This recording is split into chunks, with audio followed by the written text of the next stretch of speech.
Hello, everyone, again. Today I have a return guest, my friend Brian Massey, and Brian is the conversion scientist. Note the lab coat, as always. And today, Brian, and just to like kind of have a yin and yang, I decided to wear my sport jacket because at a conference on the way down to the ADSO. For those of you who know that conference for dental service organizations. And I thought, okay, I'll wear my coat. So we both have collars and coats. I'll be the black hat or the black coat guy. You can be the white lab coat guy. Anyway, welcome, Yeah. Brian. Oh, thank you for having me. And yeah, it's good to get dressed up every now and then. Like a Yeah, little well, occasion. I love the authority that you deserve, and it helps build with the lab coat. So I love it. So today we're going to talk about Brian and I, see each other at conferences when we're speaking or talk as friends periodically whenever we can, because we're both a little busy. But one of the things we talked about, and it was actually Brian's idea, is to talk about conversion rate optimization, which is what Brian talks about all the time, but frame it in the ideas of reducing cost per acquisition. And I think it's the same thing to Brian and me, but we're so close to this that we sort of forget that not everybody thinks the same way, do Brian? So I think it's really going to be a fun discussion today to talk about how to reduce cost per acquisition by focusing in on conversion rate optimization. So Brian, first of all, I guess just introduce yourselves to people who aren't already fans and subscribers to your blog, a little bit about you and your company. Yeah. So in 2007, I founded Conversion Sciences. It was the culmination of the strange set of experiences and neuroses that I carry around with me. A computer programmer by training, ran a company in the 90s, worked for a number of companies building out their websites in the early 2000s. I came out of college doing sales, so sales and marketing and programming, and then that particular gene that makes me not a very good employee forced me into the entrepreneurial role. And so, yeah, what else could I have done but put on a lab coat and start a 100% CRO agency? So we've been doing it since 2007, and I think we're the best. But I Great. am. So, Brian, that was a good setup, and for sure. What else could you do? By the way, my CFO tells me constantly, he's like, "Never get acquired. You'd be a terrible employee." So I joke, I haven't had a real job since 1988 when I worked at J. Walter Thompson. That's the last time I had. I've had jobs, but I was still so independent. It felt like I was independent. Anyway, Well, so we don't want to over romanticize it too, because like you and I have had to work many jobs at the same time as a result of our proclivities. So yeah, there's for something smart sure. about just doing like one job and enjoying that and becoming good at it. Good. So, Brian, one of the things to set this up a little bit as we talk, I have referred to this before with you, and some of our readers and blog subscribers may recognize this, but this is a very simple model that we speak to and teach to a lot, which is that there are four vital optimizations required for any digital marketing. And so, for those of you that are watching this on YouTube, you can see my screen, but I'll describe it for everybody else who's just listening. We essentially put together four puzzle pieces here, and we talk about number one is demand. That's a factor that is largely fixed, but we can influence with, for example, paid social, traditional advertising, or whatever. But there's only so many people searching for a given product in a market unless you push demand. Number two is something that a lot of people think about our agency for, which is, we're expert at, which is in the machine, in the Google Ads platform, for example, or Microsoft Ads, or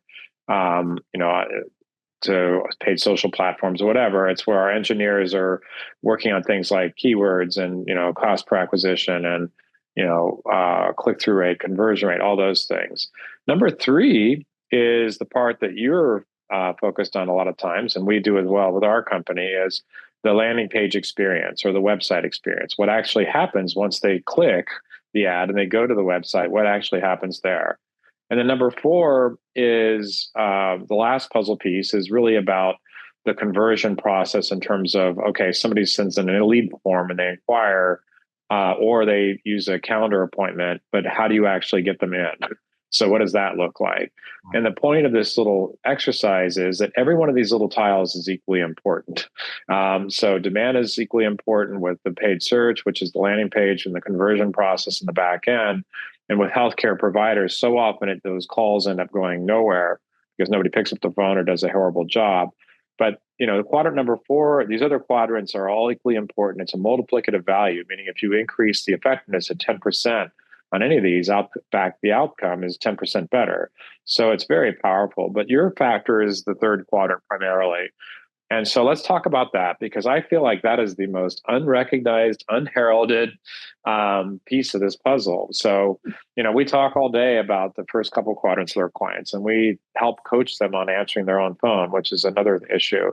Mm-hmm. But the landing page is really, really vital. So let's talk about what that means, because, and again, tying it back to lowering cost per acquisition. So let's just give you a hypothetical case, and you must have lots of these where, all right, a client comes to you, they've been squeezing the lemon or the lime with paid search. They think that they've got it optimized. They're still not getting their cost per acquisition down.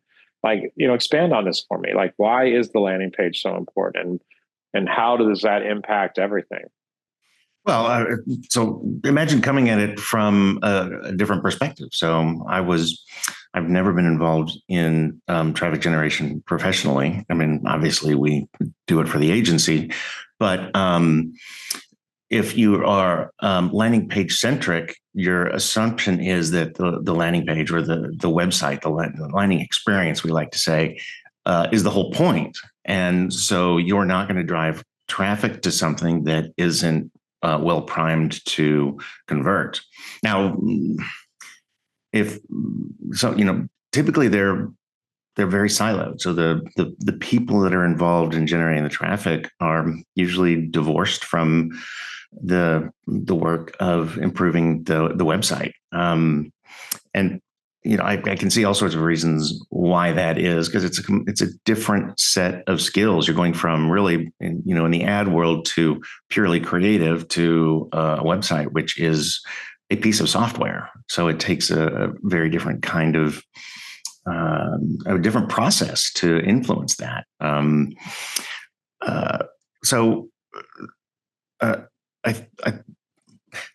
The things that when you come at if you just look at the campaign level, so we have a product that we're going to offer. We are going to generate some demand. We're going to put some ads out that will be the magnets for that what we're doing with that demand. And then we will provide a service that allows the person to begin a conversation with us as a lead or to buy the product, right? Yep. So if we look at it from the campaign level, what too often happens is we'll try a different strategy with some ad creative, different offer, or a different approach. Maybe we'll use video or something like that. And we'll drive traffic to the website, and we'll find out, we're getting a lot of clicks, but we're not getting a lot of conversions. So the first thought is okay, well, let's try some different ads, rather than saying, well, is there something that we could be doing on the landing experience side of things? And from my point of view, I find that a little bit hilarious. You need quality traffic, and there are situations where you'll drive a whole bunch of traffic and there is no landing experience that's going to convert those folks. But the metric that some people optimize for bounce rate, but bounce rate is really a measure of the quality of the traffic, more so than the quality of the landing experience. So this is the angle that I come from and scratch my head about, and it's like two people speaking different languages when you're trying to have that discussion. It's really funny that you say that. Our paid digital team, the engineers are, I think, probably certainly much more attuned to this than a lot of other teams might be, because it's a different skill set. It's not where their brain is at. And so a lot of times the first question when we're looking at a prospective client is, where's the traffic going to go? Is it good enough to get in market right away? Because a lot of times by the time they call us, they're desperate. They're not desperate like they're going out of business, but they're really frustrated with the existing agency, or they're not getting answers they want. They feel like their cost per acquisition is really high. So by the time they call us, they don't call us when they're happy. They call us when they're frustrated. And so they want to get an answer right now. And so I would say maybe 50% of the time, the website or the landing pages they have are good enough to get started testing. Sometimes, though, it's so bad that it's dead on arrival. Like we just know from experience, having done this, that any money you throw after this money is going to be good money after bad. You really need to wait. And a lot of times, we are focused on creating either a new website or a new landing page or whatever. And a lot of times we'll test, and that's a big thing too. Give me a sense of, it is important to look at this from the standpoint of, is this site ready for prime time? Mm-hmm. Is it ready for traffic? Give me some more thoughts on that.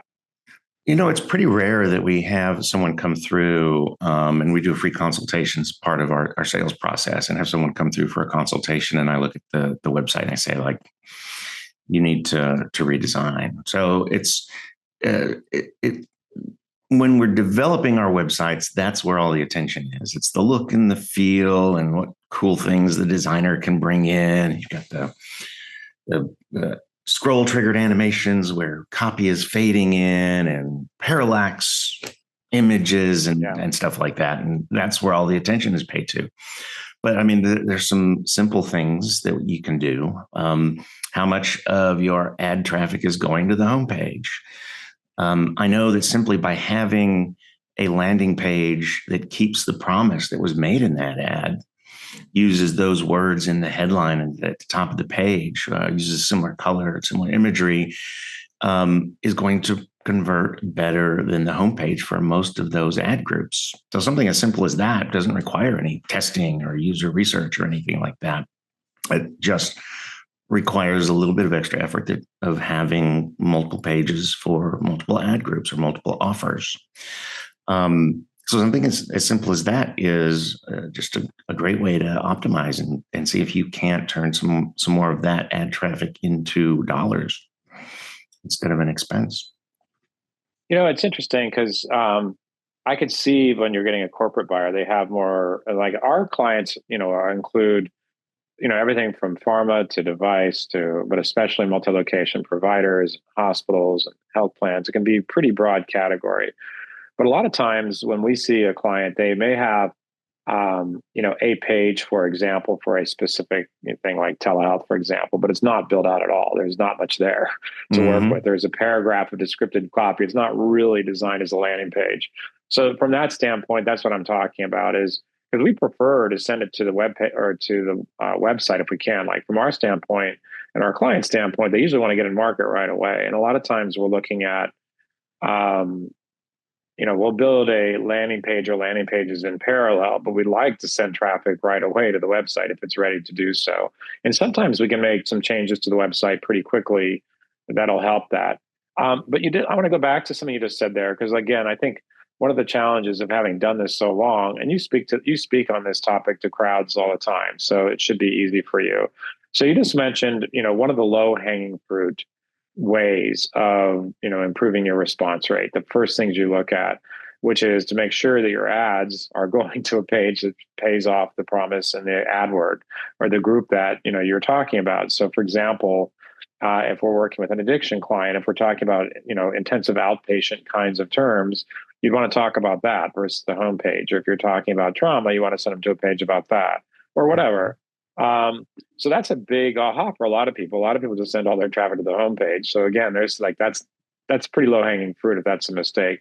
What other low hanging fruit do you see that are like, okay, before we get into like great big optimizations, are there other things that you just look for that are often smoking guns that you can fix really quickly before you get into the deeper stuff and the testing? Yeah, I think the next thing to think about is what you're offering.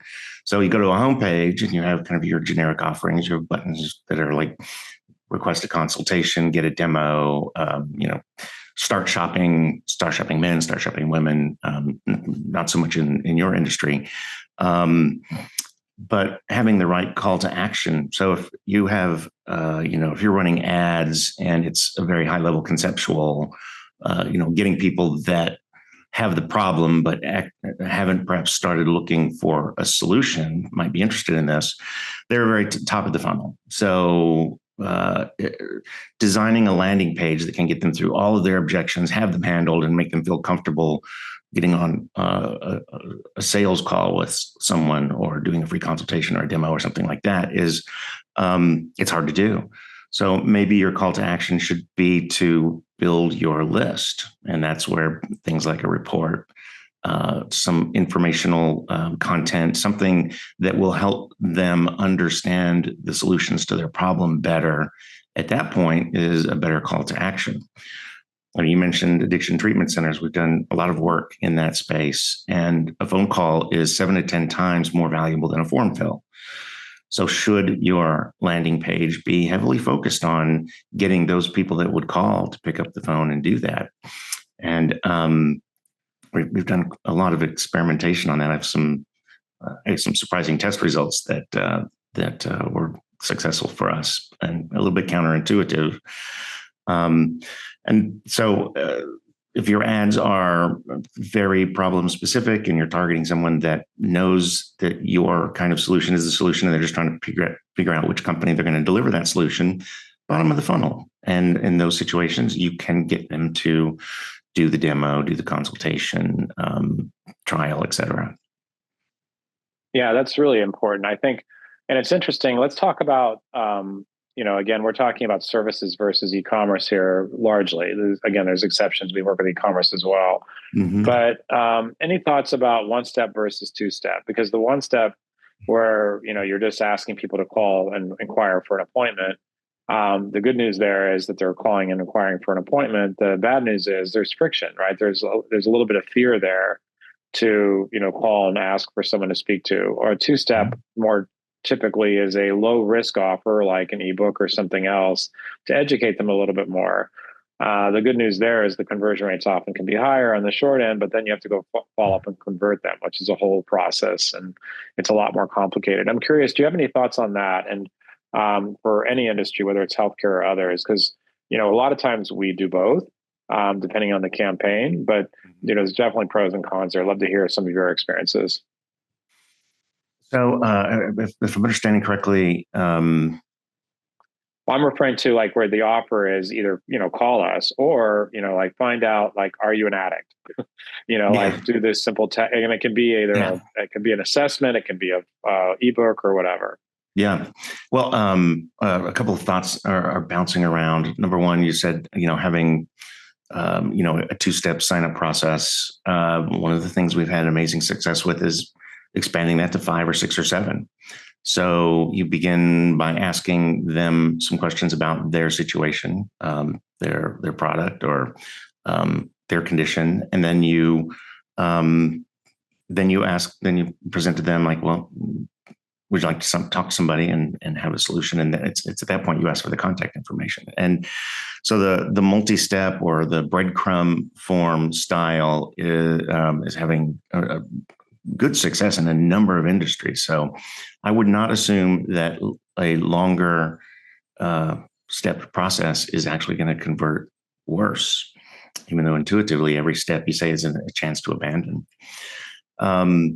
But you're going to take a different approach for like phone calls. So the thing that works for phone calls in a situation like addiction treatment is a long and personal form. And at the top of that form, it says, for immediate action, call. Otherwise, fill out this form. And the form is purposefully made a bit more intimidating. And that will get that segment of your visitors who would call to call, rather than filling out the form for all the reasons you talked about, that getting them to respond when they're outside of the emotion of whatever's going on becomes more and more difficult. And we talked about this last time, that healthcare, you're in a unique position to be interacting with people at some of their most vulnerable times. And so, there's a certain compassion to persuading someone to call, because that's probably going to be a more effective conversation in terms of them solving their problem. I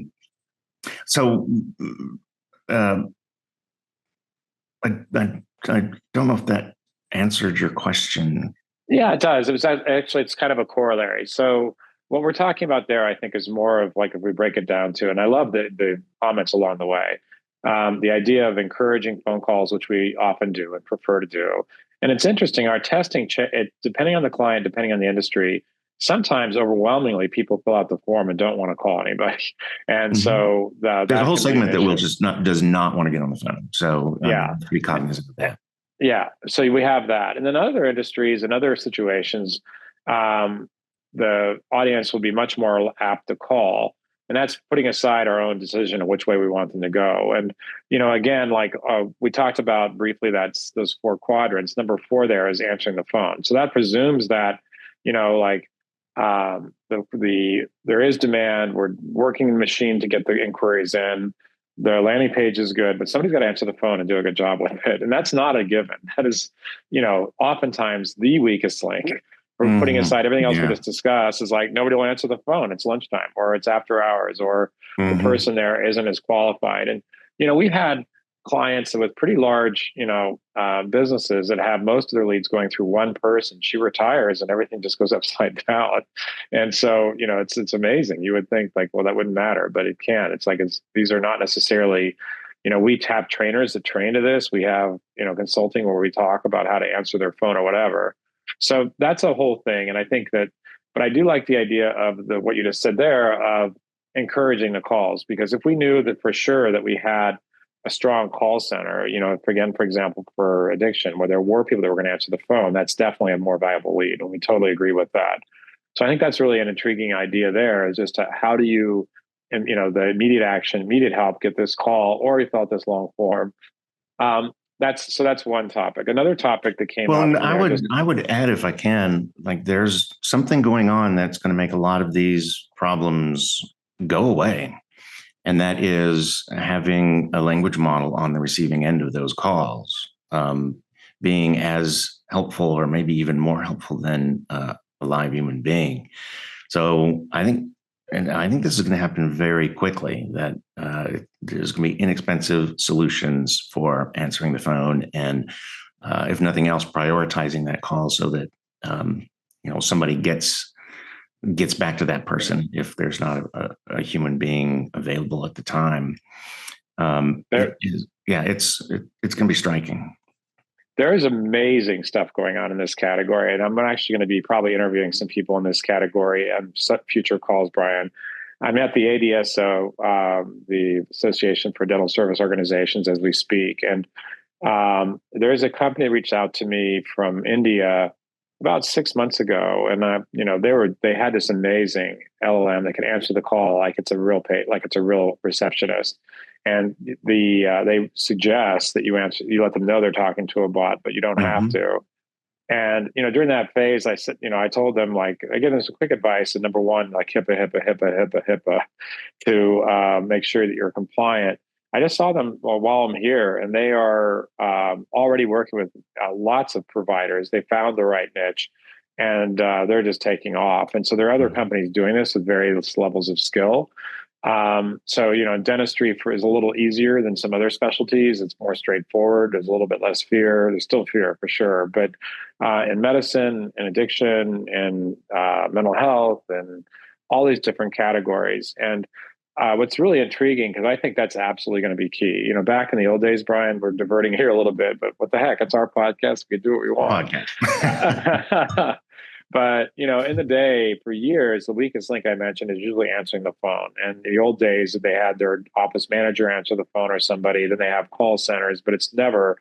If you were to sit and do an audience of 1,000 people in healthcare, how many of you guys do you think you have your phones really right? Maybe 20% of the hands would go up. And if we called those 20%, most of them don't have it together. So it's a widely knowledge problem. It's just worse than everybody even thinks it is. But the interesting thing is, back in the day, I thought, I don't really want to be a call center business, but maybe I'll start one. I decided not to because it's such a, unthankless, low margin business. But I think what's interesting is, Brian, that this new AI is going to skip right over this problem. So I often talk about, in India, I've been told, that their former phone system back, the analog version, with all the telephone wires, just never worked right. And so instead of fixing it, when cellular came out, they jumped straight to cellular, just skipped over the whole problem, skipped over the whole rat's nest. And I think that may be the AI part of this, may be a huge part of this solution of, all right, we've been trying to train call centers for years to be good at this. With a bot, it'll never be tired. It'll never be angry. It'll never be frustrated from the last call. It doesn't need time off or vacation. And so there's a big application for being able to answer this. And healthcare is a little special. It's already happening in other industries. It's a super big area of opportunity that I think is going to happen. So for sure, that's really intriguing. And it'll be interesting in something like addiction where the stakes are so high that maybe just qualifying discussions versus trying to actually, because this call is going to be really deep and really long. So it'll be really interesting to see how that plays out. But you're right, that's an intriguing topic. And just as an aside, before we go back to the topic at hand, the other thing that's really big that we're tracking is the improvements in call tracking software to be able to use AI to confirm this was in fact a legitimate new patient inquiry, and did they in fact make a call, and how did the office answer? Like, that technology is exploding right now. So from our standpoint, we're looking at our entire tech stack, and all of these things are really crucial. So I want to step back though. So God, I wish we had time. I talk about these things all day. Next time we see each other at a conference, we'll have drinks and talk about this stuff more. But so going back to what we discussed, you answered a different question, which I think is interesting. So the idea of interactive forms is where you were going, right? Where you have like multiple step forms. That is something that it's interesting. Robert Cialdini gets credited for this, but this idea has been around a lot longer than that, which is, if you've got them engaged, they've gone through the form to fill out this far, they're committed now. So they're much more likely to go to the next step of, sign up for a call. It's like you made them do this. So that just statistically, they're much more engaged. Mm-hmm. And I think that's really cool you're doing that. And we're seeing a lot of that and doing a lot of that with, health assessments, for example. And just to clarify, so I think that's cool. And I love what you guys are doing. And we should work together more often on this stuff, which we've talked about before. But the other part I was talking about was just simply a completely different offer, meaning that what I was referring to two-step is if you're downloading a ebook, which isn't as common in consumer, it certainly is common on the B2B side, but then you have to follow up with the lead, right? They downloaded, we have a client right now that's doing an ERP for the pharmaceutical industry, and we're in the process of writing that ebook right now. And that'll be something that you need a two-step process, right? You need to have marketing automation, you need to have salespeople to follow up. It's a little bit different category, but there are some cases where it makes sense to think about that. Yeah. I understand in healthcare. Yeah. So let's talk about another question I have for you that I've been meaning to ask a lot. And you mentioned earlier is video. And I'd love to see what your results are in terms of video on the landing page or on the website. Is it a distraction? Is it a big lift in conversion? Does it depend? Like, what have been your experiences with video? And if it does work, under what circumstances, and when should they be thinking about it? Yep. So video is there's no rule for everyone, but our playbook makes some assumptions. So we have added video to landing pages and significantly increased the conversion rate, but have not increased the play rate. So more people are not watching the video, but they are converting. So there's something that the video might be lending to it. And what we found out through experimentation is if you have the right title card, whatever is showing up on the video before they push play with the little green arrow on it, if you can come up with a title card that essentially tells them what the primary point of the video was, watch to find out how, so-and-so and give them the punchline, the video is effective without having been watched. So it's that's crazy.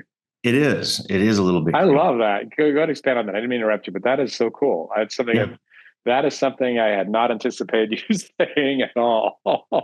Yeah. So we'll optimize the title card before we start thinking about how long should the video be, and start doing the analysis on when people are dropping off and things like that. Absolutely. That's awesome. I'll look at YouTube and see how the highest traffic cards, how talented they are at giving someone a reason to watch their video and differentiating themselves and all of that. So just curious before we pivot back to the reducing cost per acquisition. On the videos, have you found a specific format or specific length? Obviously, optimizing title card's most important, but have you found, explainers do well, or, founder-led videos, or, low production or high production, or, 30 seconds? Any tips that, and again, it's obviously, our mantra together is test, test, test, but just broadly, if you had to start somewhere, what types of video tend to be better most often? Well, the issue with the video is that it's what we call a high level of effort to test. So if you don't have any video, then you have to produce some video. Now, again, the language models, AI, the generative AI is going to fix this problem for us, and it is already well equipped to fix this problem for us. But we will usually start with something that exists. We usually have to instrument it. So, for instance, a lot of videos, companies like to start with their logo swirling and some cool music playing before they dive into the content of it. An absolute attention killer. So get rid of the pre-play, the pre-roll videos that have your logo doing interesting things, and get right into the meat of it. That's something that we see over and over again. Beyond that, I mean, we've tested length and style, and I can't tell you that any of that can really map onto. It's honestly like the content of a landing page. People say that your visitors have the attention span of a goldfish, and it's only because what you're putting on the page is not engaging. It's not compelling. It's not interesting. It's conceptual and not talking about the problem that they're trying to solve. So the same thing applies to video. If it is engaging and it is hitting them where they are, solving that problem, starts handling objections, things like that, then you're going to find people watching it. Once we've instrumented, we can go in and we can see where people are dropping off. There's some very interesting technology that watches micro expressions of the face. So you can hire a panel of people to come in and watch your video and see when they seem to be attentive, see when they seem to be not attentive, get their sentiment. So you can do some very fancy analysis of your video and find out through that data how long or how short it should be, rather than iterating through and testing a whole bunch of things.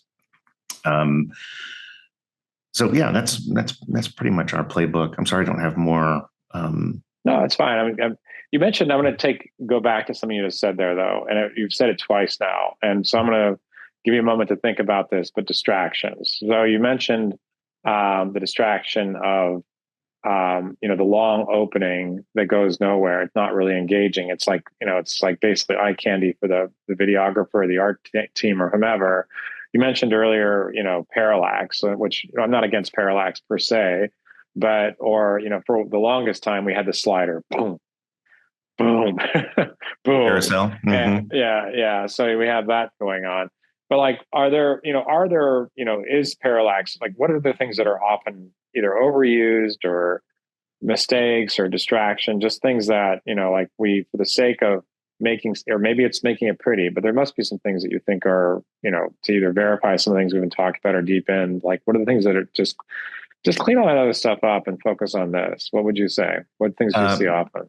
Yeah. So, prioritizing those kinds of stuff. So if you are a creative agency or a website development company, it might be a credibility builder to have kind of a cool website. So, I'm not saying across the board you should never do that, but I haven't seen any research or anything that would indicate that scroll triggered animations, parallax images, that there is a reason to even put them on the hypothesis list.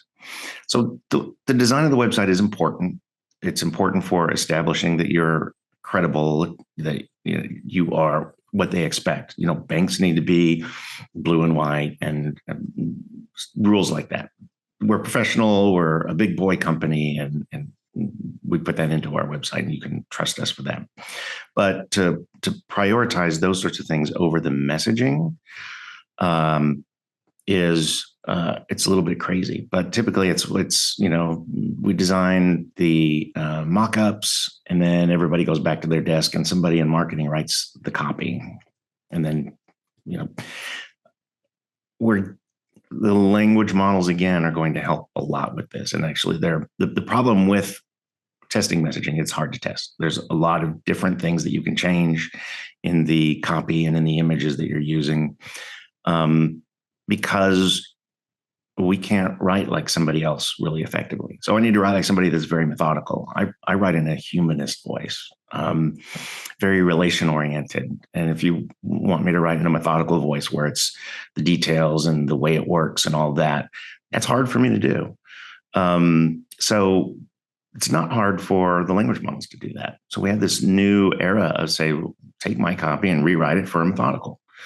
And there's actually a Myers-Briggs signature that we use to indicate that. And the language model has no problem pretending to be somebody else. So you can get very different kinds of copy and begin to get an idea of the research mode that your visitors are coming in.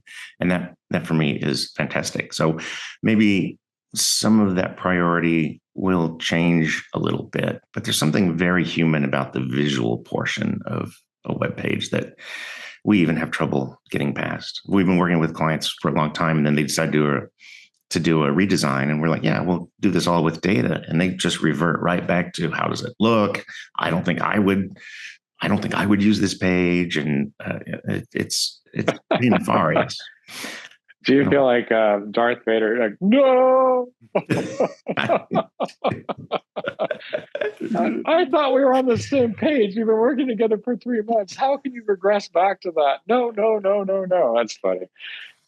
Yeah, I get it. It's funny because this thing is so topical, Brian. This morning, just before this call, I got on and I was approving the outline for a landing page we're writing. And so my comment back to the team was, great outline, looks really strong. Remember, the headline is like absolutely vital, right? Like the message needs to be above the fold. Mm-hmm. You need to support that message and recognize that very few people are going to slow down on all that other copy you're working on. So if you don't get that right, that's a real problem, right? And then we talked about making it punchy and motivational for the particular place it's at. So we've got creative direction going into that. And so, everything you just talked about, it's like, we've got to make sure we're thinking about the messaging over the form. The form is important.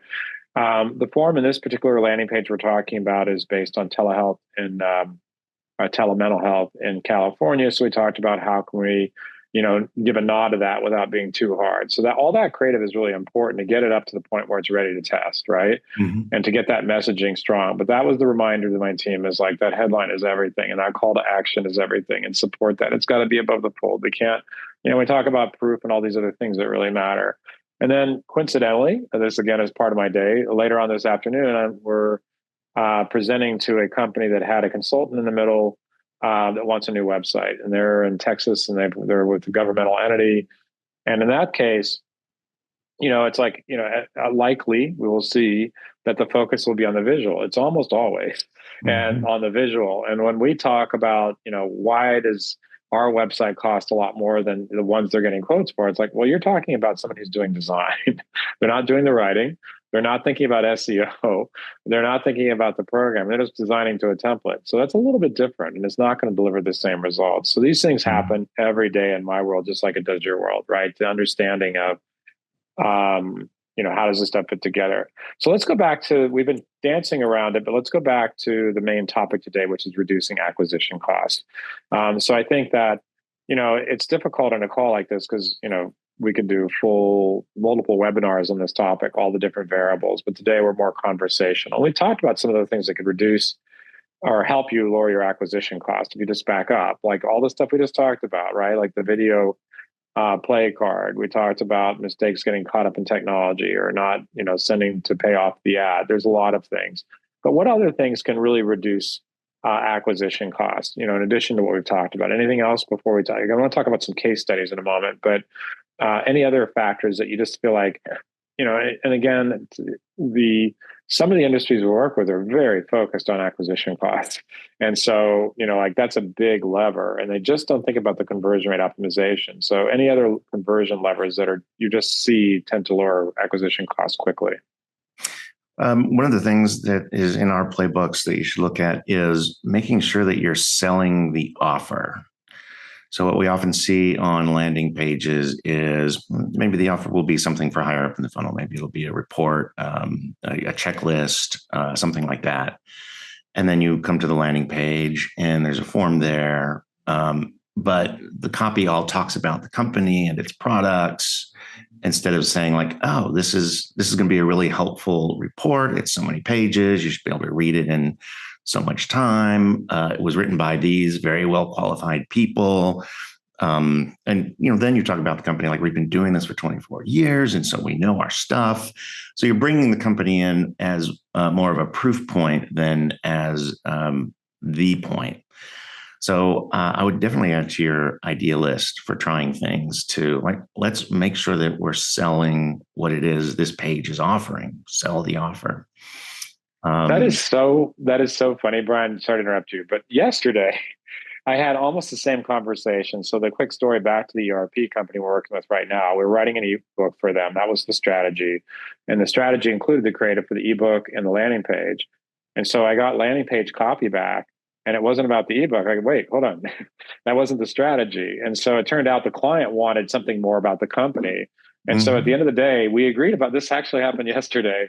It's like, okay, well, we'll just give them this free landing page about the company, but that's not what we need over here. We need the landing page to be about the ebook and sell the ebook. And for that case, selling the ebook is easy. Like you're the expert here, but I'll just tell you my thoughts is like, maybe the visual of the ebook, certainly the headline pays it off, a few bullet points and paragraph copy, and the call to action and go. It's not, but it may be a little bit of proof about the company and the credibility of who wrote it. But yeah, it's not all about us. It's like, it's about this resource. We're trying to sell it.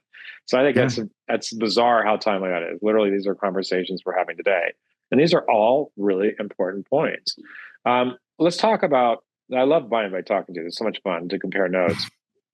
And I wish we had the time to do just what you do all day long, because like you're playing in a really fun space where it's like it's creative, it's analytical, it's like it all left brain, right brain, all of it comes together. And oh, by the way, I do want to nod also to something you just mentioned. It's that intangible credibility of the site just looking good. So I don't want to say website design doesn't matter. We do awesome websites. We like to think, and our clients certainly think so too. The design oftentimes seems like it's a subjective thing to me. I mean, certainly you want to think about iFlow and where the calls to action are, and what all that stuff, and the user interface, user experience, all of that stuff. But also beyond all of that, or maybe in addition to that, or inclusive of that, is just the credibility factor. Like, does this look like a legitimate company? Mm-hmm. And like, if it doesn't look like a legitimate company, you're dead at the beginning. So I'm guessing a lot of the clients you work with, you don't see that very often, but we see that as well. I saw that a couple of days ago where it looked credible, but I looked a little deeper and they're not so credible. So it wasn't really a good fit for our agency, but that does matter. Which feels like a bait and switch. So you spend 80% of your time on the visual part of the page, and then you have copy that is just bland marketing speak. People feel like they've been duped, like it's a bad brand experience. So for sure, you could spend 20% on the visual, because visuals are, well, I don't want to insult designers, but it's pretty easy to have a credible visual design. What's hard to do is get the visitor's eyes to the parts of your value proposition in the right order, to manage scanners who are going to scan the page looking for something that is in the back of their mind, or and then images that advance the value proposition. These lifestyle images, I mean, a lot of them do test well, but if you could put an image in there that advances your value proposition, you don't need to show that you have a diverse team, even though it's usually a stock photo and none of those people work for you. Is the primary thing you need to communicate that you're not racist? Is that really the most important thing to communicate? So it's 80% of your time on those sorts of things, and you can make a whole lot more mistakes on the design if you've got this scannable story bringing someone through their learning on that page. So let's talk about that for a moment, because users have evolved over the years, and I feel like myself, I watched my attention span was already suspect, but we're getting used to videos in 6 seconds, and so what are you seeing? Is that the key thing? I mean, going back as far as I've been working in this industry, back in the old days, it was the more you tell, the more you sell. Like when you're talking about direct mail, like 6 pages, no problem. Today, it's like the opposite. Are you finding that snackable copy is a critical success factor to being effective? Snackable copy. So you have to answer two questions at the top of the page very quickly. And this is when you'll have your lowest level of attention span. Number one, you have to tell them that they're in the right place. So if I've clicked on an ad that has a promise, I need to see a page that keeps that promise. If I go to a homepage, I have to hunt through the website to find that promise. And then the second thing is give me a reason to keep reading this page. So this is generally done in the hero area. A well-crafted headline that says you're in the right place. It actually doesn't have to be that well-crafted. It just needs to match the ad or the email or the social media post or whatever brought them there. And then something that makes them go, how are you going to do that? Or that's counterintuitive to what I was thinking. Like create a little cognitive dissonance. And then that makes me need to read more. And at that point, stuff has to follow. And so the landing page copy kind of follows itself. And you're going to make a claim. You're going to say, this is the feature that delivers that. And here's the proof. And as you go through and handle each objection, the copy is going to be as long as it needs to be. But if you've done this in an interesting way, it's going to get read or at least scanned. So I have another question for you on let's, well, because we could talk for hours, obviously, but let's talk at the last couple minutes here about, reducing cost per acquisition. Like you give me a successful story or two, hopefully from healthcare, but whatever, but like where it really made all these little things added up to make a huge difference. Well, I think going back to some of the work we did at the addiction treatment centers, we started optimizing on the sites, and so doing little things like if they're coming from an ad for a particular, like from Michigan, for the centers in Michigan, personalizing the landing page with some of the symbols. We used just a map of the Michigan area, and found amazing wins. If you're optimizing for phone calls, we narrowed it down in this space to the places on the page that you need to show the phone number.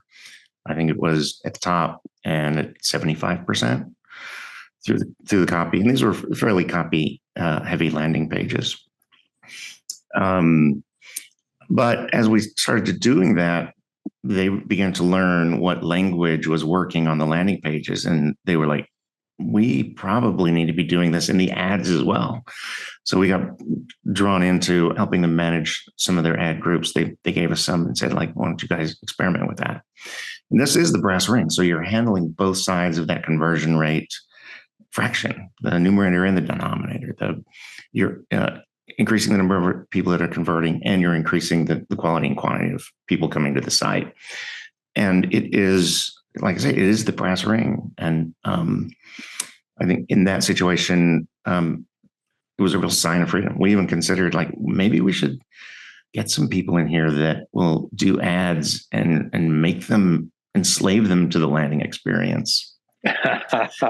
Completely different business models, and I'm glad that there's folks like you that are handling that side of it. So I think that was for us really important, and also the things we learned. I'll call them tricks, but I don't like to use that, especially in a scenario as sensitive and important as addiction treatment.